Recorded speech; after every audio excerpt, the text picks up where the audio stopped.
Hey, everybody. Welcome to another episode from Your Own Pathway, Leadership and Mental Wellbeing. For those who don't know me, my name is Paya, and I'm a licensed psychotherapist and trauma informed leadership consultant. I use that experience to help leaders and organizations diagnose what's not working and realign to their foundations, values, and integrity. Because leadership isn't just about performance, it's about how your system impacts people. So let's own it. Today's episode is for anyone who has ever asked themselves, is it me? Am I the problem? Why does this keep happening? Especially after moving through different jobs, different environments, different systems, always hoping that the next one will be better or different. You know what they say, the grass is always greener, or maybe the grass isn't always greener on the other side. We're hoping for greener, we're hoping for healthier, and you may not realize this, but something that is more aligned. And to be clear, sometimes there is personal accountability through this journey. And there are things that we need to learn throughout this journey. There are patterns that we need to examine about ourselves too, yes. And yes, there are ways that we need to grow professionally and personally also. And all of this matters too. But after a while, some of us start noticing something bigger. Yes, the setting changes, but the same problems keep showing up. Different people, different titles, different organizations, but the same confusion, the same stress, and the same breakdowns. And so, you know how you ask people, and I know I ask people, I say, hey, how's it going? And they just sit there and mumble, you know, it is same old shit, different day. And the thing is, when you get different jobs in different systems, you realize same old shit, different system. And that is when the question changes. It stops being only, what do I need to fix in myself? And becomes, what is it? What is it about these systems that keeps producing the same outcomes? Because there are things you can change about yourself. For example, how you respond, how you heal, how you choose, how you move. But there are also things no individual can solve alone, and that those are structural problems. Those are leadership failures. Those are culture dysfunctions. Those are misalignments that are built into the system itself. And learning the difference between those two things can change everything. So, many of us, the story I think many of us were taught and told. And as someone who is a elder millennial, you know, who graduated in the early 2000s at the turn of the century. That sounds so wrong to say that, but it really is at the turn of the century. And I I think context matters so much here because many of us were raised, you know, I was raised by immigrant boomer parents, and I was told and taught in watching our parents, especially again boomers, who often worked at the same place for decades. Got their first job as a young 20s person, stayed there until they retired. You know, the old ways or what we were taught was success was you got the job, You work hard, you stay loyal, you retired. And that was the model, that was the expectation. So many of us, especially older millennials and millennials, many of us enter the workplace believing that we just needed to find the right place, the right fit, the right culture, the right leadership, and then we would stay. Unfortunately, as we go through all of this, I also learned a lot about my own journey about this, about what I think people are looking for and what people want. And one of the things I learned was, what is the difference between happiness versus alignment? And this was very true for me in my own professional life and personal professional life. I moved through multiple systems professionally, from graduating in um, the first economic recession, and working through multiple systems around, God, 78 different environments across my career and my almost 20-year career. And if I'm honest, back then, I thought I was looking for happiness. I think a lot of us, again, were taught that too. Find the right job, find the right place, then you'll be happy. So, through all of this, I kept searching. I kept searching for new opportunities, new roles, new environment, new systems, thinking that maybe this would finally feel right. And I remember throughout this journey, people noticing, and they would also comment and say things like, "Why do you always have a new job, Haya?" And honestly, looking back now, sometimes they said it with judgment, sometimes with confusion. And I took that personally. I remember someone once said to me, "You seem like a lost soul, Paya." And that really stayed with me because I was so offended. But because at that time, it made me feel like I was the problem.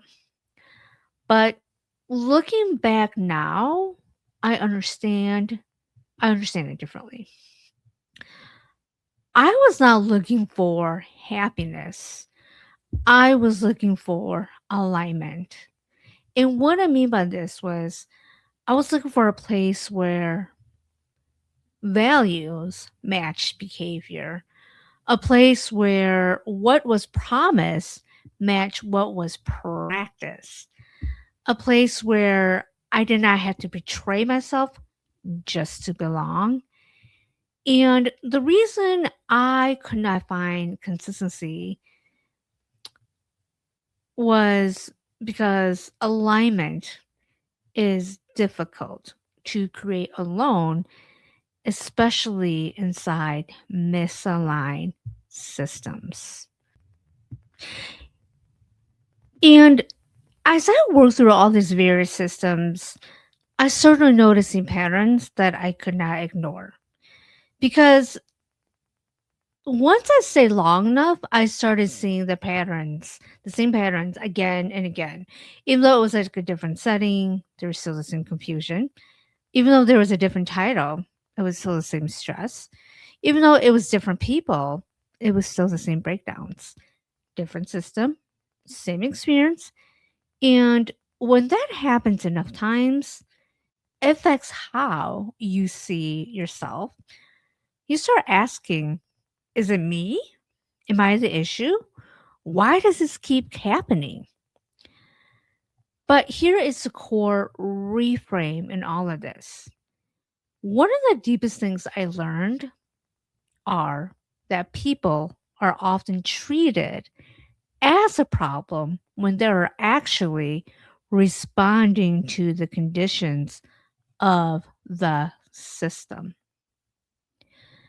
Many people are blaming themselves for reactions that make complete sense inside unhealthy environments, anxiety, exhaustion, hypervigilance, disengagement, moral distress, and sometimes those are not personal defects.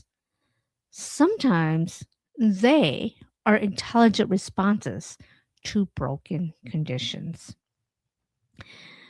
So, one of the things throughout my experience is having this clinical lens of being a social worker and transitioning into therapy. So, when I became a therapist, and that expanded how I understood all of this. Why? Because I started sitting with people and listening deeply. Most people had different backgrounds, different industries, different life stories. But one theme kept showing up. It was work. Why?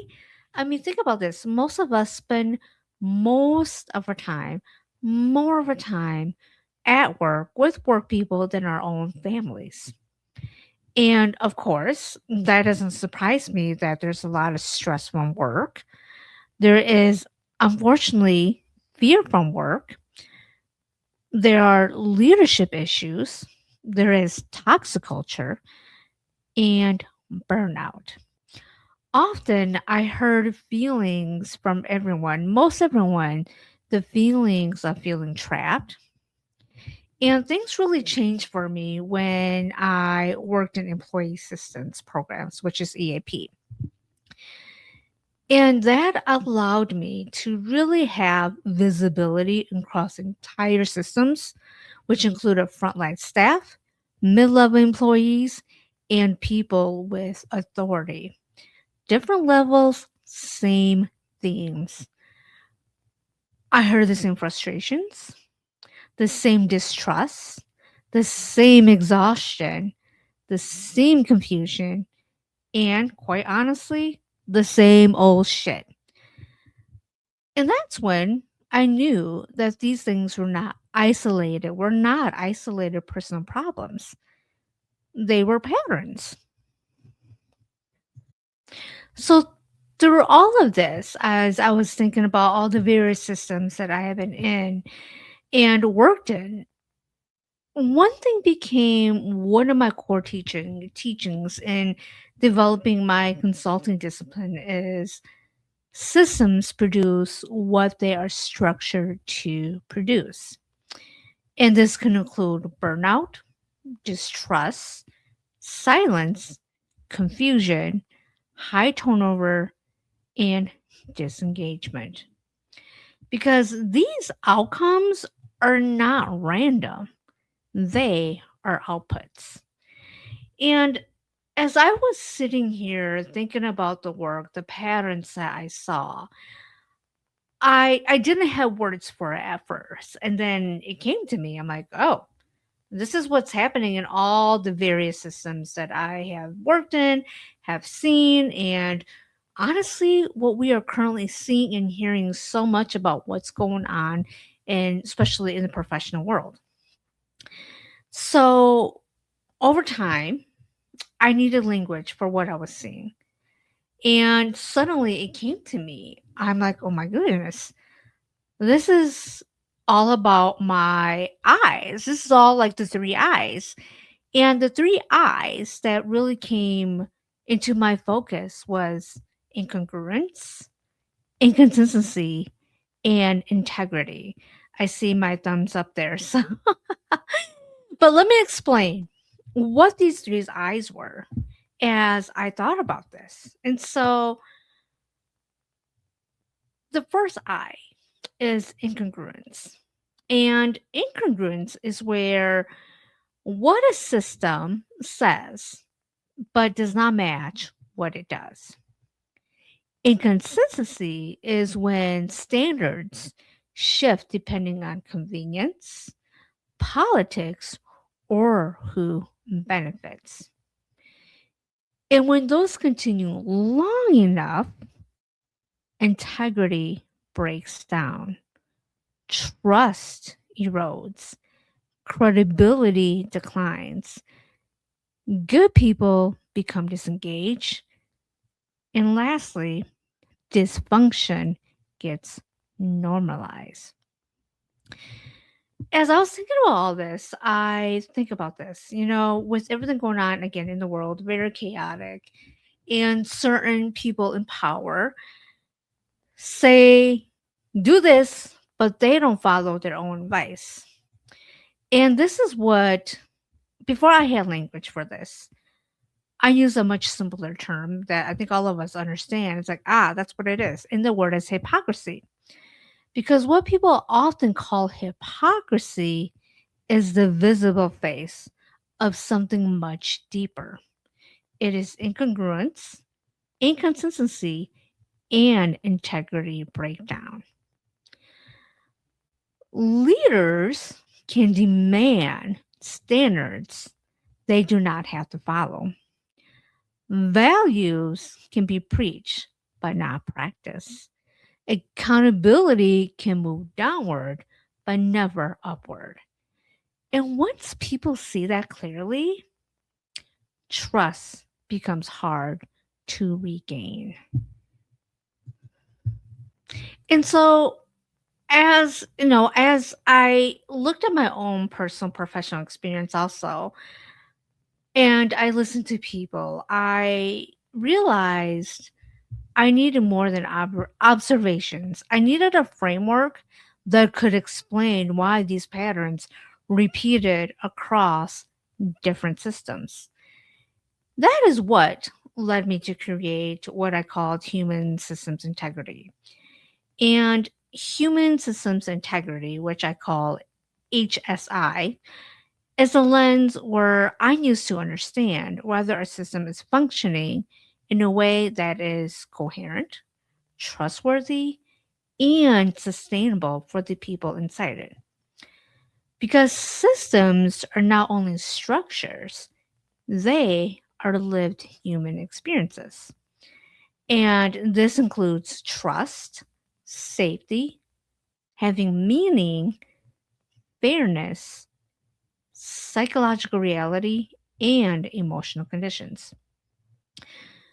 When the structural side of a system and the human side of a system fall out of alignment, people feel it. People really feel it.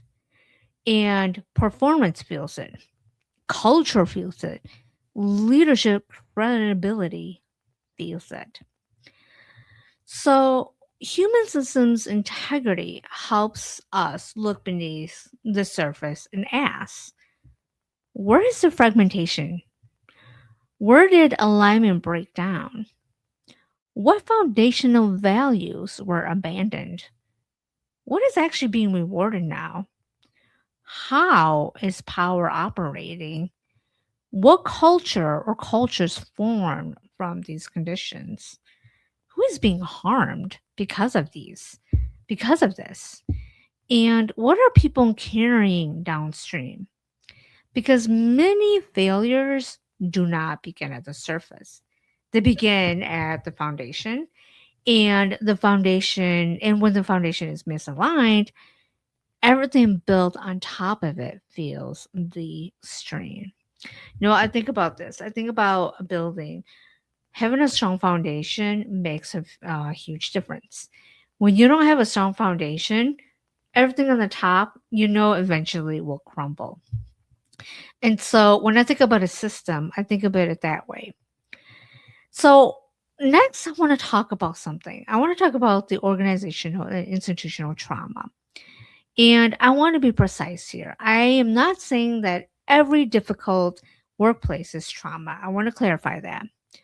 But some systems create conditions that can absolutely produce trauma responses.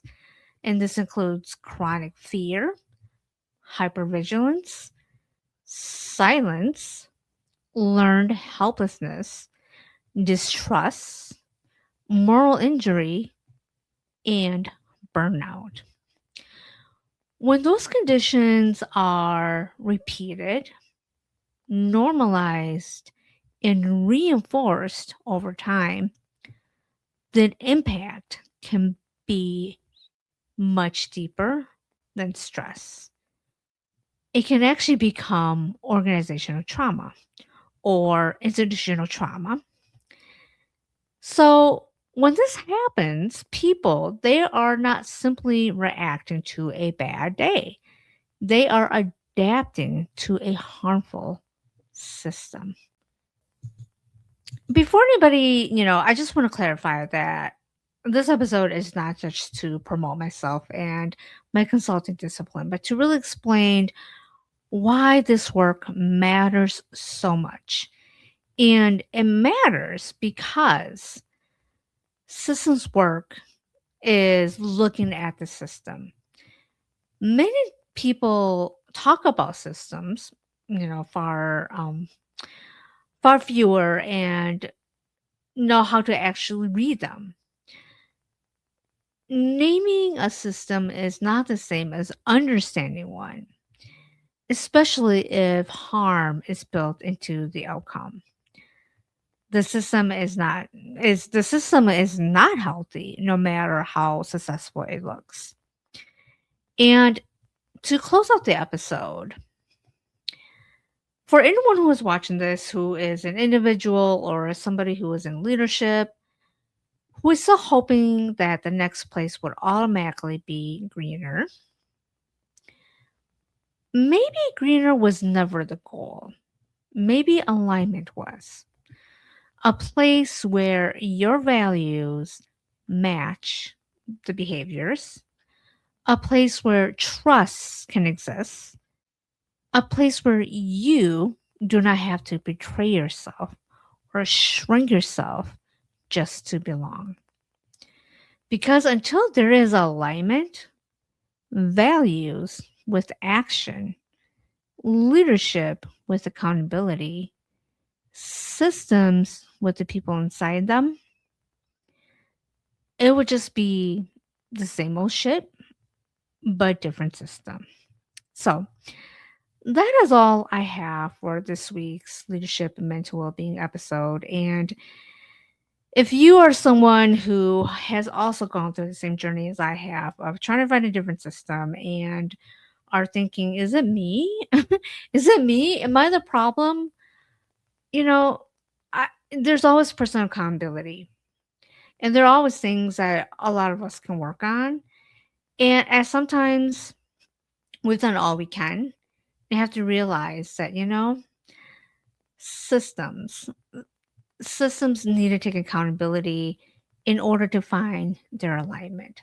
So, as always, this is your own pathway leadership and mental well-being. Lead with alignment, lead with regulation, lead with accountability, and especially lead with integrity and own it. I will see you all next time. Take care. Bye.